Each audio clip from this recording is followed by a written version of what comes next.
Diego Maradona को मरने से बचाया जा सकता था क्या? 7 तिब्बी माहिरीन पर मुकदमा चल रहा है। इन पर मुजरिमाना गफलत का इल्जाम है। 25 नवंबर 2020 को मुल्जिमान ने दानिस्ता और बेरहमी से ये फैसला किया कि मैराडोना को मर जाना चाहिए। ये सब कुछ इस मुकदमे में साबित कर दिया जाएगा। मुल्जिमान को 25 साल तक की सजा हो सकती है।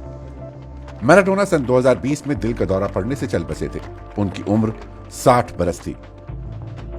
सर्जरी के बाद वो घर पर आराम कर रहे थे। ये पहले ही साबित हो चुका है कि मैराडोना की अफसोसनाक मौत का जिम्मेदार मुल्जिमान को नहीं ठहराया जा सकता। इस अमर की गुज़िश्ता 3 रिपोर्टों में भी तस्दीक होती है।